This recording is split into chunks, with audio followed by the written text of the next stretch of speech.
Ezekiel 11 chapter 12 chapter पढ़ेंगे। यह Ezekiel की भविष्यवाणी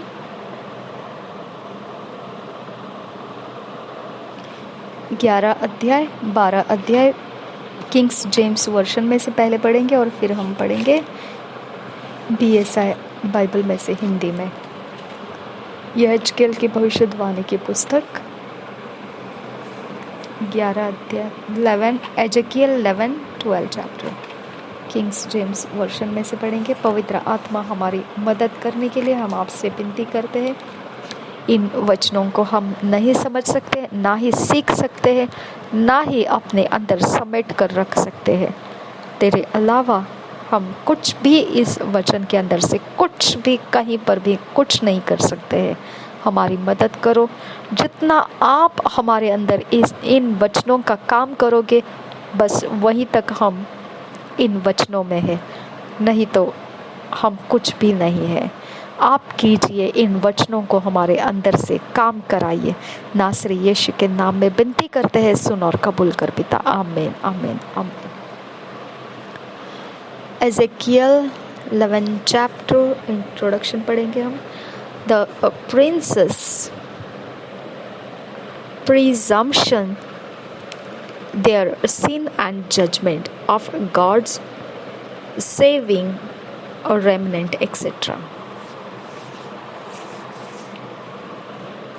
फर्स्ट वर्स से पढ़ेंगे। Moreover, the Spirit lifted me up and brought me unto the east gate of the Lord's house, which looketh eastward, and behold, at the door of the gate 25 men, among whom I saw Jazaniah the son of Azur, and Pelatiah the son of Benaiah, princes of the people.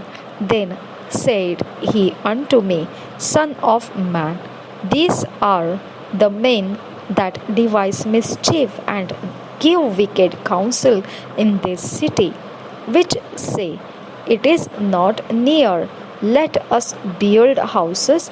This city is the cauldron, and we be the flesh.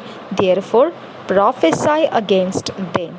Prophesy, O Son of man. And the Spirit of the Lord fell upon me, and said unto me, Speak, thus saith the Lord. Thus have ye said, O house of Israel, for I know the things that come into your mind, every one of them. Ye have multiplied your slain in this city, and ye have filled the streets thereof with the slain.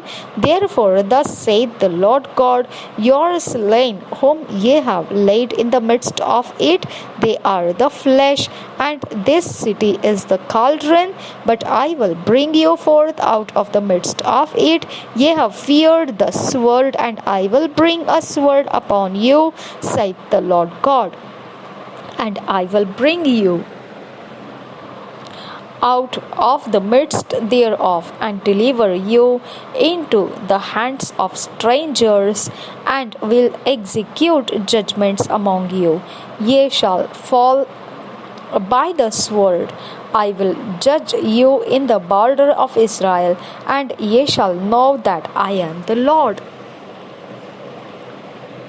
This city shall not be your cauldron, neither shall ye be the flesh in the midst thereof, but I will judge you in the border of Israel, and ye shall know that I am the Lord. For ye have not walked in my statutes, neither executed my judgments, but have done after the manners of the heathen that are round about you.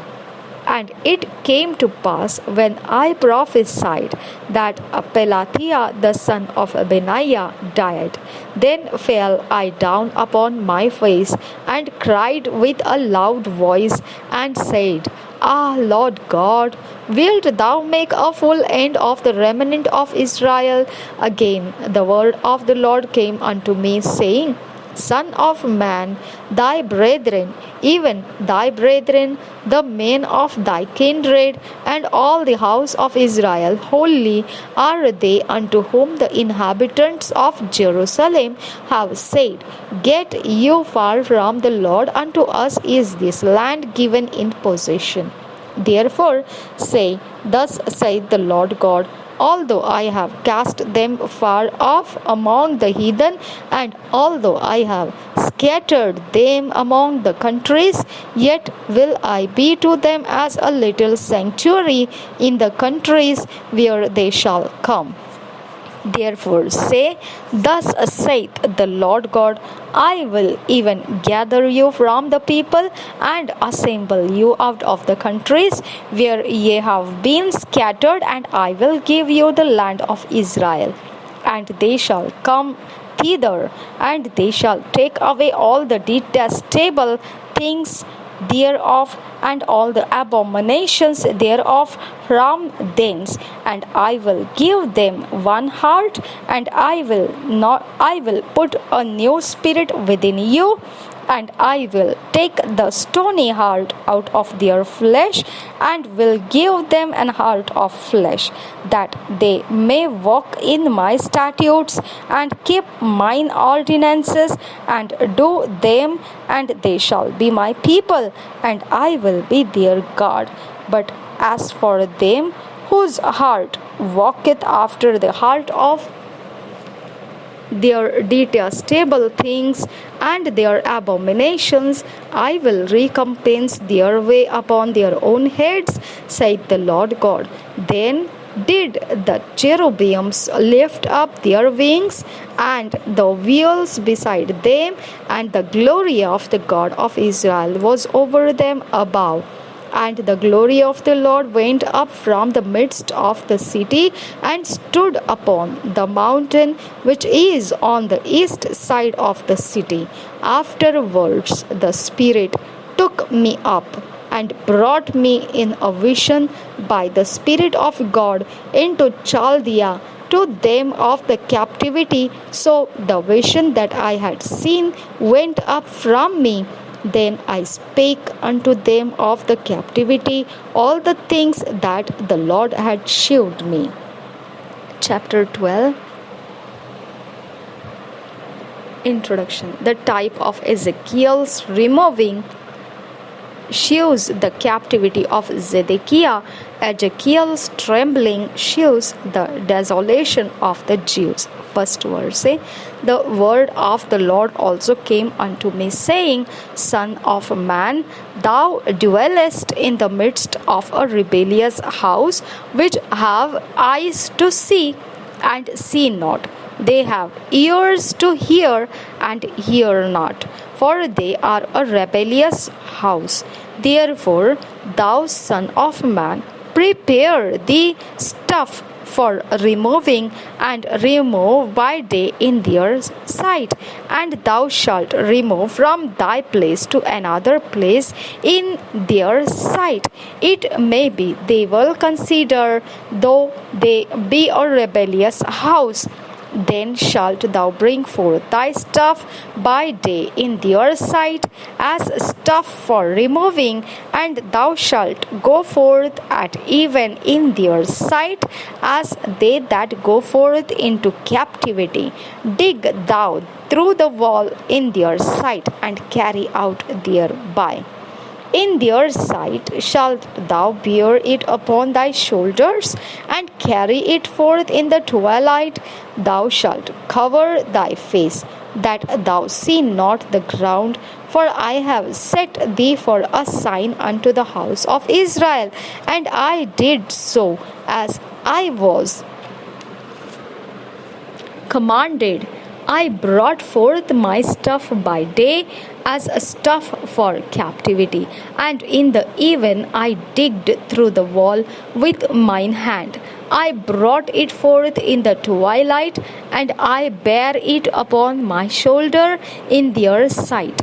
And in the morning came the word of the Lord unto me, saying, Son of man, hath not the house of Israel, the rebellious house, said unto thee, What doest thou? Say thou unto them, Thus saith the Lord God, This burden concerneth the prince in Jerusalem, and all the house of Israel that are among them. Say, I am your sign, like as I have done, so shall it be done unto them. They shall remove and go into captivity, and the prince that is among them shall bear upon his shoulder in the twilight, and shall go forth. They shall dig through the wall to carry out thereby.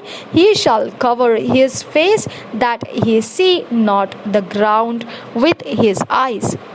My net also will I spread upon him, and he shall be taken in my snare, and I will bring him to Babylon, to the land of the Chaldeans. Yet shall he not see it, though he shall die there. And I will scatter toward every wind all that are about him to help him, and all his bands, and I will draw out the sword after them, and they shall know that I am the Lord, when I shall scatter them among the nations and disperse them in the countries. But I will leave a few men of them from the sword, from the famine, and from the pestilence, that they may declare all their abominations among the heathen, whither they come, and they shall know that I am the Lord. Moreover, the word of the Lord came to me, saying, Son of man, eat thy bread with quaking, and drink thy water with trembling, and with carefulness, and say unto the people of the land, Thus saith the Lord God of the inhabitants of Jerusalem and of the land of Israel, they shall eat their bread with carefulness, and drink their water with astonishment, that her land may be desolate from all that is therein, because of the violence of all them that dwell therein. And the cities that are inhabited shall be laid waste, and the land shall be desolate, and ye shall know that I am the Lord. And the word of the Lord came unto me, saying, Son of man, what is that proverb that ye have in the land of Israel, saying, The days are prolonged, and every vision faileth? Tell them therefore, Thus saith the Lord God, I will make this proverb to cease, and they shall no more use it as a proverb in Israel, but say unto them, The days are at hand, and the effect of every vision. For there shall be no more any vain vision, nor flattering divination within the house of Israel. For I am the Lord, I will speak, and the word that I shall speak shall come to pass. It shall be no more prolonged. For in your days, O rebellious house, will I say the word, and will perform it, saith the Lord God.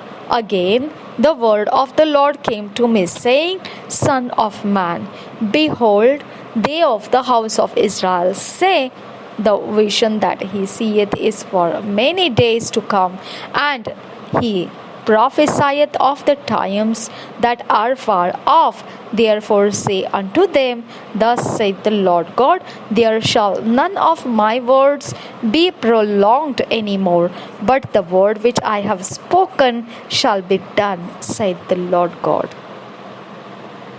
Thank you, Jesus.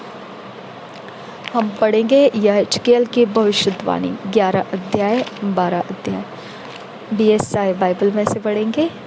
यरूशलेम की भर्त्सना 11 अध्याय पहले वचन से पढ़ेंगे। तब आत्मा ने मुझे उठाकर यहोवा के भवन के पूर्व फाटक के पास, जिसका मुंह पूर्वी दिशा की ओर है, पहुंचा दिया। और वहां मैंने क्या देखा कि फाटक ही में 25 पुरुष हैं, मैंने उनके बीच अज्जूर के पुत्र याजन्या को और बनाया के पुत्र पलत्या को देखा, जो प्रजा के प्रधान थे। तब उसने मुझसे कहा, हे मनुष्य के संतान, जो मनुष्य इस नगर में अनर्थ कल्पना और बुरी युक्ति करते हैं, वे ये ही है। ये कहते हैं, घर बनाने का समय निकट नहीं, यह नगर हंडा और हम उसमें का मांस है।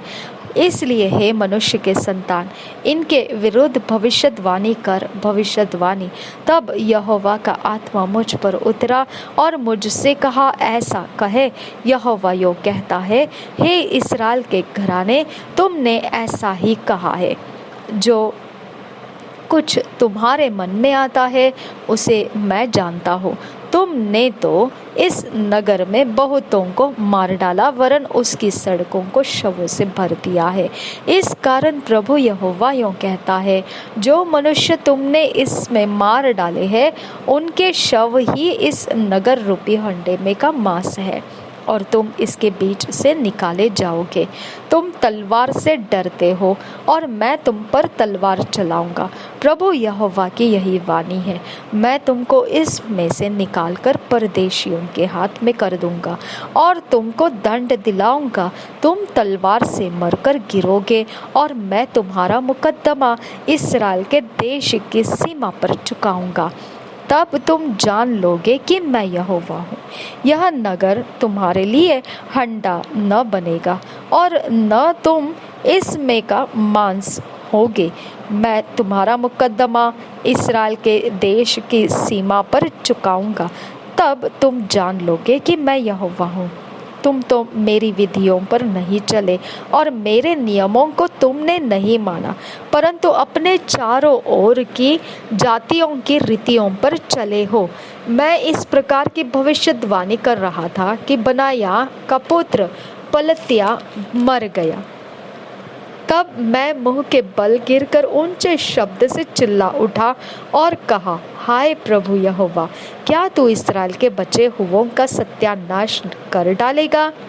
बंधुआई में गए लोगों से परमेश्वर की प्रतिज्ञा। तब यहोवा का यह वचन मेरे पास पहुंचा, हे मनुष्य के संतान, यरूशलेम के निवासियों ने तेरे निकट भाइयों से, वरन इस्राएल के सारे घराने से भी कहा है कि तुम यहोवा के पास से दूर हो जाओ। यह देश हमारे ही अधिकार में दिया गया है। परंतु तू उनसे कहे, प्रभु यहोवा यूँ कहता है, मैंने तुमको दूर दूर की जातियों में बसाया और देश देश में तितर बितर कर दिया है।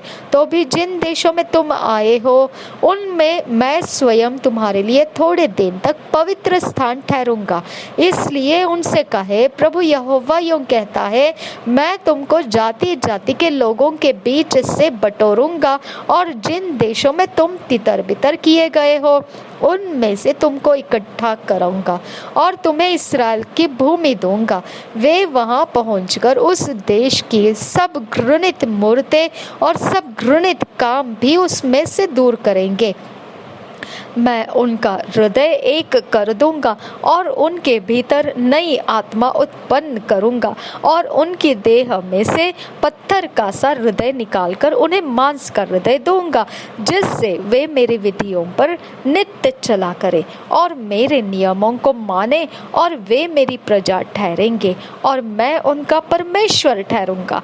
परंतु वे लोग जो अपनी घृणित मूर्तों और घृणित कामों में मन लगाकर चलते रहते हैं, उनको मैं ऐसा करूंगा कि उनकी चाल उन्हीं के सिर पर पड़ेगी। प्रभु यहोवा की यही वाणी है।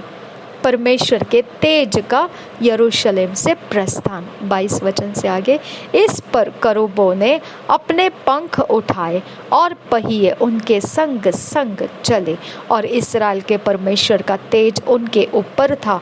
तब यहोवा का तेज नगर के बीच में से उठकर उस पर्वत पर ठहर गया जो नगर के पूर्व ओर है। फिर आत्मा ने मुझे उठाया और परमेश्वर के आत्मा की शक्ति से दर्शन में मुझे कसदियों के देश में बंदियों के पास पहुंचा दिया। जो दर्शन मैंने पाया था वह लोप हो गया। तब जितनी बातें यहोवा ने मुझे दिखाई थी वे मैंने बंदियों को बता दी। भविष्यद्वक्ता बंधुआई में जाने का प्रतीक। 12 अध्याय पहले वचन से। फिर यहोवा का यह वचन मेरे पास पहुंचा, हे मनुष्य के संतान, तो विद्रोह करने वाले घराने के बीच में रहता है, जिनके देखने के लिए आंखें तो है परंतु नहीं देखते, और सुनने के लिए कान तो है परंतु नहीं सुनते, क्योंकि वे विद्रोह करने वाले घराने के हैं। इसलिए हे मनुष्य के संतान, दिन को बंधुआई के का सामान तैयार करके उनके देखते हुए उठ जाना, उनके देखते हुए अपना स्थान छोड़कर दूसरे स्थान को जाना। यद्यपि वे विद्रोह करने वाले घराने के हैं, तो भी संभव है कि वे ध्यान दें। इसलिए तू दिन को उनके देखते हुए बंधुआई के सामान के समान अपना सामान निकालना, और तब तू सांझ को बंधुआई में जाने वाले के समान उनके देखते हुए उठ जाना, उनके देखते हुए दीवार को फोड़कर उसी से अपना सामान निकालना, उनके देखते हुए उसे अपने कंधे पर उठाकर अंधेरे में निकालना, और अपना मुंह ढांपे रहना कि भूमि तुझे न देख पड़े, क्योंकि मैंने तुझे इस्राएल के घराने के लिए एक चिन्ह ठहराया है। उस आज्ञा के अनुसार मैंने वैसा ही किया। दिन को मैंने अपना सामान बंधुआई के सामान के समान निकाला, और सांझ को अपने हाथ से दीवार को फोड़ा। फिर अंधेरे में सामान को निकालकर उनके देखते हुए अपने कंधे पर उठाए हुए चला गया। सवेरे यहोवा का यह वचन मेरे पास पहुंचा, हे मनुष्य के संतान, क्या इस्राएल के घराने ने अर्थात उस विद्रोह करने वाले घराने ने तुझसे यह नहीं पूछा, यह तू क्या करता है? तू उनसे कहे, प्रभु यहोवा यो कहता है, यह प्रभावशाली वचन यरूशलेम के प्रधान पुरुष और इस्राएल के सारे घराने के विषय में है, जिसके बीच में वे रहते हैं। तो उनसे कहे, मैं तुम्हारे लिए चिन्ह हूँ। जैसा मैंने किया है वैसा ही इस्राएली लोगों से भी किया जाएगा। उनको उठकर बंधुआई में जाना पड़ेगा। उनके बीच में जो प्रधान है वह अंधेरे में अपने कंधे पर बोझ उठाए हुए निकलेगा। वह अपना सामान निकालने के लिए दीवार को फोड़ेगा और अपना मुंह ढांपे रहेगा कि उसको भूमि न देख पड़े। मैं उस पर अपना जाल फैलाऊंगा और वह मेरे फंदे में फंसेगा, और मैं उसे कसदियों के देश के बबीलोन में पहुंचा दूंगा। यद्यपि वह उस नगर में मर जाएगा तो भी उसको न देखेगा। जितने उसके सहायक उसके आसपास होंगे उनको और उसकी सारी टोलियों को मैं सब दिशाओं में तितर बितर कर दूंगा और तलवार खींचकर उनके पीछे चलवाऊंगा। जब मैं उन्हें जाति जाति में तितर बितर कर दूंगा और देश देश में छिन्न भिन्न कर दूंगा, तब वे जान लेंगे कि मैं यहोवा हूँ। परंतु मैं उनमें से थोड़े से लोगों को तलवार, भूख और मरी से बचा रखूंगा, और वे अपने घृणित कामों का उन जातियों में वर्णन करेंगे जिनके बीच में वे पहुंचेंगे। तब वे जान लेंगे कि मैं यहोवा हूँ। कांपते हुए भविष्यद्वक्ता का चिन्ह। 17 वचन से आगे। तब यहोवा का यह वचन मेरे पास पहुंचा, हे मनुष्य के संतान, कांपते हुए अपनी रोटी खाना और थरथराते और चिंता करते हुए अपना पानी पीना, और इस देश के लोगों से यूं कहना कि प्रभु यहोवा यरूशलेम और इस्राएल के देश के निवासियों के विषय में यूं कहता है, वे अपनी रोटी चिंता के साथ खाएंगे और अपना पानी विस्मय के साथ पिएंगे, क्योंकि देश अपने सब रहने वालों के उपद्रव के कारण अपनी सारी भरपूरी से रहित हो जाएगा। बसे हुए नगर उजड़ जाएंगे और देश भी उजाड़ हो जाएगा। तब तुम लोग जान लोगे कि मैं यहोवा हूँ। लोकप्रिय कहावत अलोकप्रिय संदेश। 21 वचन से आगे, फिर यहोवा का यह वचन मेरे पास पहुंचा, हे मनुष्य के संतान, यह क्या कहावत है जो तुम लोग इस्राएल के देश में कहा करते हो, दिन अधिक हो गए हैं और दर्शन की कोई बात पूरी नहीं हुई। इसलिए उनसे कहे, प्रभु यहोवा यूँ कहता है, मैं इस कहावत को बंद करूँगा और यह कहावत इस्राएल पर फिर न चलेगी। तो उनसे कहे कि वह दिन निकट आ गया है और दर्शन के सब बातें पूरी होने पर है, क्योंकि इस्राएल के घराने में न तो और अधिक झूठे दर्शन की कोई बात और न कोई चिकनी चुपड़ी बात फिर कही जाएगी, क्योंकि मैं यहोवा हूँ, जब मैं बोलूँ तब जो वचन मैं कहूँ वह पूरा हो जाएगा, उसमें विलंब न होगा। परंतु हे विद्रोह करने वाले घराने, तुम्हारे ही दिनों में मैं वचन कहूँगा और वह पूरा हो जाएगा। प्रभु यहोवा की यही वाणी है। फिर यहोवा का यह वचन मेरे पास पहुंचा, हे मनुष्य के संतान, देख, इस्राएल के घराने के लोग यह कह रहे हैं, जो दर्शन वह देखता है वह बहुत दिन के बाद पूरा होने वाला है, और कि वह दूर के समय के विषय में भविष्यवाणी करता है। इसलिए तो उनसे कहे, प्रभु यहोवा यूँ कहता है, मेरे किसी वचन के पूरा होने में फिर विलंब न होगा, वरन जो वचन मैं कहूँ वह निश्चय पूरा होगा। प्रभु यहोवा की यही वाणी है। हालेलुया। धन्यवाद करते हैं परमेश्वर की आत्मा, तूने जो हमारे जीवन में ये वचन को बोया है, इसके लिए तेरा धन्यवाद करते हैं। मेरे पिता परमेश्वर, जहाँ तक हमको पता है, अगर तूने वचन दिया है कि चुप रहे और जान ले कि मैं तेरा परमेश्वर हूँ, निश्चित है खुदा, जितने वचन आज हमने पढ़े हैं यह हिजकिय्याह के भविष्यवाणी में से, निश्चित परमेश्वर तू हमारे अंदर उन वचनों का काम कर रहा है, जो परमेश्वर तू हमको सिखा रहा है। चाहे अभी वो हम समझ ना पाए तो भी खुदा, तूने वो अवसर बना कर रखा है कि हम उन वचन के सारी बातों को हमारे अंदर काम करता हुआ देखेंगे और हम जान लेंगे कि यही हमारा परमेश्वर है, जिसने हमें वायदा दिया था, शांत रहे, चुपचाप रहे और देख कि मैं ही तेरा परमेश्वर हूँ। हालेलुया। इसके लिए खुदा, हम अपने अंदर से पूरा हियाव, पूरी ताकत और तेरी शांति को ग्रहण करके हम आने वाला समय तेरे साथ संगति में बिताते हुए जाएंगे। विश्वास और परमेश्वर प्रतिफल निश्चित है हमारे जीवन के लिए। Thank you father God. धन्यवाद करते हैं पिता परमेश्वर कि हम वो सब कुछ के लिए तैयार है जो तूने हमारे लिए रचना बना कर रखी है। थैंक यू ईश्वरीय रचना के लिए। धन्यवाद हमें फिट एंड फिक्स करने के लिए, डिवाइन ऑर्डरलीनेस में हमको लेकर आने के लिए। हम तेरा धन्यवाद करते हैं पवित्र आत्मा। नासरी यीशु के नाम में धन्यवाद के साथ प्रार्थना करते हैं, सुन और कबूल कर पिता। आमेन, आमेन, आमेन।